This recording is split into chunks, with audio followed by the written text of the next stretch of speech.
وہ آنکھیں بند کیے جب تک اذان ہوئی تب تک کھڑا سنتا رہا تھا۔ آج پہلی بار اپنی زندگی میں، آج پہلی بار وہ اس طرح سکون خود میں اترتا محسوس کر رہا تھا۔ ایک ایک لفظ پر اس کا دل بڑی شدت سے دھڑکا تھا۔ آنکھیں نمکین پانیوں سے بھرتی چلی جا رہی تھیں۔ کیسی مٹھاس تھی ان لفظوں میں جو سکون بن کر دل کے تہخانوں میں مقید ہو رہا تھا۔ کیسی پکار تھی جو اسے اپنی طرف کھینچ رہی تھی۔ وہ بے اختیار اپنے قدم مسجد کی طرف موڑ چکا تھا۔ اسے خود نہیں معلوم تھا کہ اگر اس رب کے حضور جائے گا تو کیا وہ اسے معاف بھی کرے گا یا نہیں، لیکن آج وہ اس دل کی صدا سننا چاہتا تھا۔ مسجد کے قریب پہنچ کر اس کے قدم اٹھنے سے انکاری ہوئے۔ کچھ پل تک مسجد کی انہی سیڑھیوں کو دیکھتے ہوئے دل میں ہمت پیدا کرتا رہا، لیکن سب ناپید تھا۔ اپنے لڑکھڑاتے قدموں کو گھسیٹ کر وہ بڑی مشکل سے ان سیڑھیوں پر بیٹھ چکا تھا۔ کیسے اندر جاتا، بلکہ کس منہ کے ساتھ جاتا، اسے کچھ سمجھ میں نہیں آ رہا تھا۔ اتنے بڑے بڑے گناہوں کے بعد کیا رب اسے معاف کر دے گا؟ بہت ہی لمبا سوالیہ نشان اس کے سامنے تھا۔ ندامت ہی ندامت تھی۔ اس کی آنکھوں کے سامنے وہ سارے مناظر گھومنے لگے جب جب وہ برائی کے دلدل میں بے خوف و خطر اترا تھا۔ اس رب کے آگے جواب دہ ہونے کا احساس تب نہیں ہوا تھا۔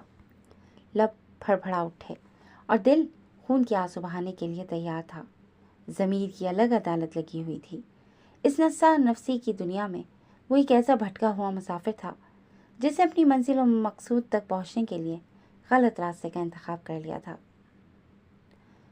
میں گناہ گار ہوں مولا، گناہوں سے لتھڑا ہوا ہوں، ایسے دلدل میں اترا ہوں جہاں سے اب نکلنا تو چاہتا ہوں، لیکن مجھے نہیں معلوم کہ میں کبھی نکل بھی پاؤں گا یا نہیں۔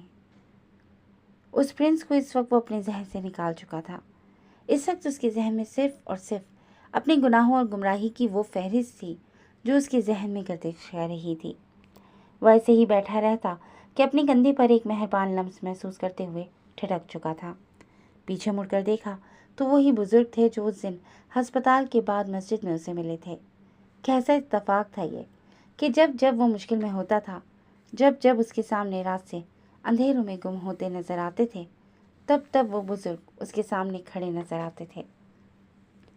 جو ہم سامنے کرتے ہیں وہ بھی اسے دیکھ رہا ہے، اور جو ہم کسی کے پیٹھ پیچھے کرتے ہیں وہ بھی ہمارا رب دیکھ رہا ہے۔ اس کی نظر ہر ایک چیز پر ہے، اس سے کچھ بھی پوشیدہ نہیں۔ جو ہمارے دل میں ہے، جس کا خیال تک ہمارے ذہن میں نہیں ہے، اس کو بھی وہ جانتا ہے۔ وہ ہر چیز پر قادر ہے۔ ان کی نرم مسکراہٹ اور لہجے کی چاشنی میں وہ ایک بار پھر ڈوب چکا تھا۔ کیسا احساس تھا جسے وہ سمجھنے سے قاصر تھا۔ آج بھی وہ ان سے پہلے دن کی طرح ہی بڑی عقیدت سے ملا تھا۔ اشرف المخلوقات میں کوئی ایسا نہیں ہے جو اس دنیا کی چمک دمک، دنیا کی رنگ رلیوں سے متاثر نہ ہوتا ہو، لیکن جب شیطان اپنے ارادے کو باندھ کر ہمارے ذہنوں کو خراب کرتا ہے تب کسی بھی انسان سے گناہ اور قصور ہو ہی جاتا ہے۔ اس کے ساتھ ہی سیڑھیوں پر وہ بھی بیٹھ چکے تھے۔ ندامت، شرمندگی اور اپنے گناہوں کا احساس جیسے ہی ہوتا ہے ہم فوراً معافی کی طلب کر دیتے ہیں۔ وہ ہمارا رب بڑا ہی رحیم و کریم ہے۔ وہ اپنے بندوں کی ایک توبہ کا انتظار کرتا ہے، اور جب ہم معافی مانگ لیتے ہیں تو ہم ایسے پاک صاف ہو جاتے ہیں جیسے کہ ہم نے کبھی گناہ کیا ہی نہ ہو۔ ہمارا رب ہم پر کرم فرما دیتا ہے۔ ان کے منہ سے نکلا ایک ایک لفظ سائرس کے دل میں ٹھنڈک کی طرح اتر چکا تھا۔ اللہ تعالیٰ فرماتے ہیں کہ توبہ و استغفار کرنے والے بندوں کے لیے صرف بخشش ہی نہیں بلکہ اس پر اللہ تعالیٰ کی خاص عنایت، رحمت اور محبت بھی ہوگی۔ انہوں نے مدھم مدھم مسکراتے ہوئے اپنے چہرے کا رخ موڑ کر اسے دیکھا جو ساکت سا بیٹھا ہوا تھا۔ تمہارا دل ابھی کالا نہیں ہوا، ابھی تم اتنی بھی گمراہی کے دلدل میں نہیں اترے ہو کہ جہاں تمہیں اچھائی اور برائی کا پتہ نہ چلے۔ اس رب کی پکار تم تک پہنچ رہی ہے، لوٹ آؤ، ابھی بہت دیر نہیں ہوئی ہے۔ ان کی پکار پر اس کا دل بڑی شدت سے دھڑکا تھا۔ وہ اٹھ کر کھڑے ہوئے تھے۔ جب وہ بھی ان کے ساتھ اٹھ کر کھڑا ہوا، اسے اپنے ساتھ مسجد کے اندر داخل ہوتے دیکھ ان کے ہونٹ بے اختیار دھیمے سے مسکرائے تھے۔ ان کی دیکھا دیکھی اس نے بھی وضو کیا تھا اور وضو کرنے کے ساتھ سر پر مسجد کی ہی ایک ٹوپی رکھ کر مسجد کے صحن میں داخل ہو گیا۔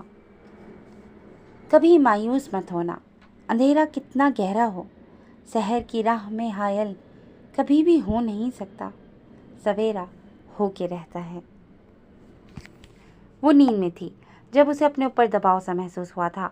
چند پل بعد اسے اپنی گردن اور اپنے وجود پر پانی محسوس ہوا۔ ایسا لگا جیسے کسی نے ڈبکی لگا کر کہیں سے نکال دیا ہو۔ وہ اپنی میچھی میچھی آنکھیں بڑی مشکل سے کھول کر اس واردات کو محسوس کرنے کے بعد دیکھنا چاہتی تھی۔ اپنی کمر کے گرد کسی کا بازو محسوس کرتے ہی ہڑبڑا اٹھی تھی۔ کیا ہوا مسز؟ شوہر فیل ہو رہا ہے۔ آپ نے بھی تو مجھے بیوی فیل کروایا آج۔ اس طرح مجھے پیاری پیاری نظروں سے نہ دیکھو، ورنہ اس سے بھی زیادہ کر سکتا ہوں۔ معنی خیز لہجے میں بولتا وہ اس کو جھرجھری لینے پر مجبور کر گیا۔ وہ حیرت سے آنکھیں وا کیے اسے دیکھ رہی تھی، جس کا انداز ہی نرالا تھا۔ وہ اس کی کمر کے گرد بازو حمائل کیے مسکراتے ہوئے اسے ساکت کر گیا۔ سب سے زیادہ حیرت اسے اس بات کی ہو رہی تھی کہ وہ پورے کا پورا گیلا تھا اور اس کے بالوں سے پانی ٹپک کر اریحا کے چہرے پر بھی گر رہا تھا۔ یہ کیا کر رہے ہیں؟ ہٹ یہاں سے۔ لگتا ہے کہ تھکاوٹ جسم کے بجائے ذہن پر چڑھ گئی ہے جو ایسی حرکتیں کر رہے ہیں۔ وہ خود کو گیلے ہوتے دیکھ کر اسے ہٹانا چاہ رہی تھی، لیکن وہ توانا شخص وہیں کا وہیں ڈٹا تھا۔ مجھ پر کھانا بند کر دیتی چل جاتا، لیکن یہ کپڑے بند کرنے کا کچھ خاص مجھے مزہ نہیں آیا۔ اب جب پانی پت کے میدان میں تلوار لے کر اتر ہی گئی ہو تو جنگ بھی کر لو، کیونکہ پیچھے ہٹنے کا تو سوال ہی پیدا نہیں ہوتا۔ سرد تاثرات چہرے پر سجائے مدھم مسکراہٹ سمیت اس کی طرف دیکھا۔ وہ جو حیرتوں کے سمندر میں غوطہ زن تھی، اس کی حرکات و سکنات دیکھ کر اسے سمجھتے دیر نہیں لگی تھی کہ یہ ریاکشن تھا۔ ہٹیں پہلے یہاں سے۔ شرم و حیا سے سرخ چہرہ لیے اس کے سینے پر ہاتھ رکھے اسے ہٹانے کی تغو میں تھی۔ اس کے گریز پر چند پل بعد ہی وہ پیچھے ہوتے بیڈ سے نیچے اتر گیا۔ میرا کپڑا اور چادر سب گیلی ہو گئی۔ بیوقوف تھی جو یہ سب کر کے اپنے احساسات اور جذبات بتانے چاہے تھے، لیکن میں ہوں کون اور لگتی ہی کیا ہوں آپ کی، یہ سوال کرنا خود سے بھول گئی تھی۔ اذیت ناک لہجے میں کہتے ہوئے اس کے دل کو جھنجھوڑ گئی تھی وہ۔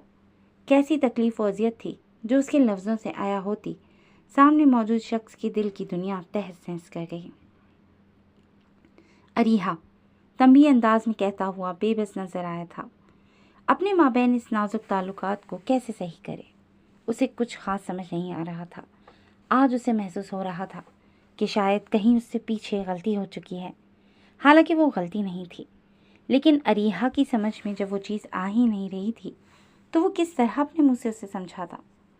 وہ بیڈ سے نیچے اتر کر اپنی سرخ آنکھوں پر ہاتھ رکھتے دیوار سے ٹیک لگائے کھڑی ہو گئی۔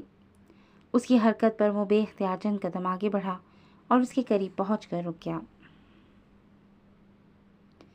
مت اذیت دو خود کو اور مجھے میری ہی نظروں میں گرانا بند کر دو پلیز۔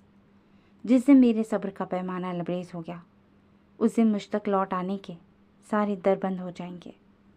لہو رنگ آنکھوں سے اس کی طرف دیکھتا وہ اس کے دل کو بھی آج دہلا گیا تھا۔ اسی ایک بات کے لیے وہ ہمیشہ اس کی ذات کو بے مول کر دیا کرتی تھی۔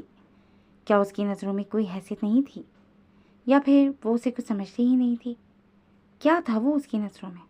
اسے خود آج اپنے لیے اس کے رویے کی سمجھ نہیں آ رہی تھی۔ اس کی آنکھوں میں کرب کی ایک لہر دوڑی تھی۔ اریحا کا دل بے اختیار شدت سے دھڑکا تھا۔ آنکھوں سے لاتعداد آنسو گرتے ہوئے گالوں پر بکھرتے فرش کی زینت بنے تھے۔ اسے اس طرح روتا ہوا دیکھ کر وہ خود کو روک نہیں پایا تھا۔ مٹھیوں کو بھیجے اس سے 2 قدم پیچھے ہٹتے خود بھی دیوار سے ٹیک لگائے دور کھڑا ہو گیا۔ اس کو اس طرح دوری اختیار کرتے دیکھ کر آج وہ پہلی دفعہ اپنے احساس سمجھنے سے قاصر ہوئی تھی۔ وہ تو ہمیشہ اس کی طرف بڑھتا تھا، چاہے وہ لاکھ اسے دھتکارتی تھی۔ اس پہلی دفعہ کے بعد ان 8 سالوں میں وہ ہمیشہ ہی اس کی طرف بڑھا تھا، لیکن آج پہلی دفعہ وہ اسے دور اختیار کیے بہت ہی دور کھڑا تھا۔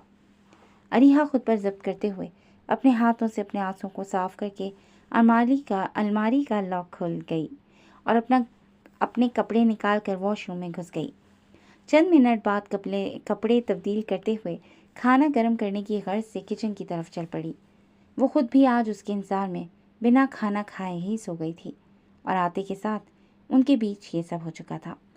اس کے جانے کے بعد شاذم بھی اپنے کپڑے تبدیل کرتے ہوئے بیڈ پر دراز ہوا تھا۔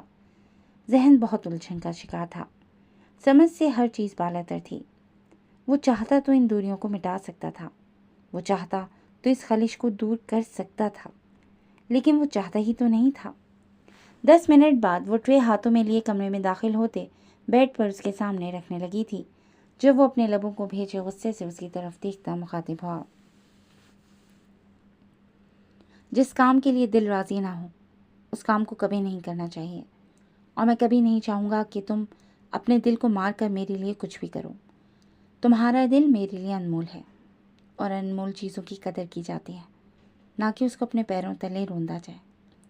اس لیے آج کے بعد سے تم میرا کوئی بھی کام مت کرنا۔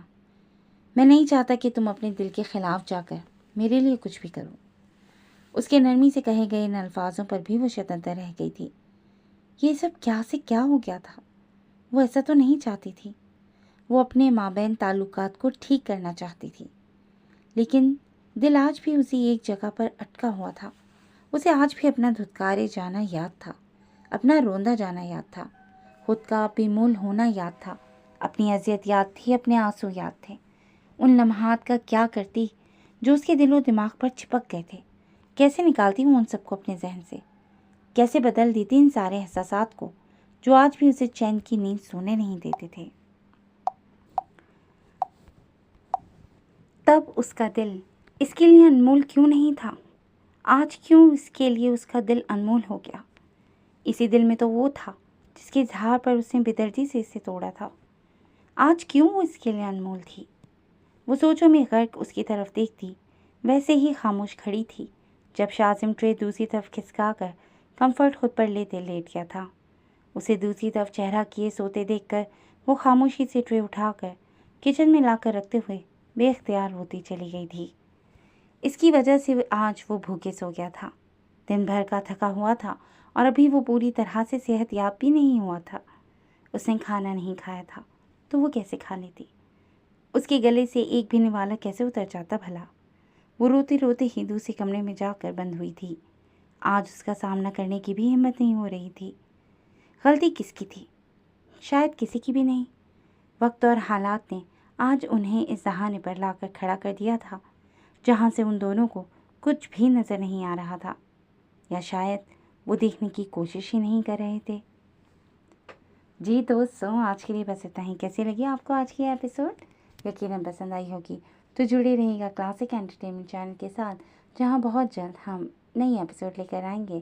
اور ہاں، ہمارے چینل پہ اگر آپ نئے ہیں تو ہمارے چینل کو لائک اور سبسکرائب کرنا ہرگز نہ بھولیے گا، تاکہ آپ کوئی بھی ایپیسوڈ نہ مس کر سکیں۔ نیکسٹ ایپیسوڈ تک کے لیے ٹیک کیئر اینڈ اللہ حافظ۔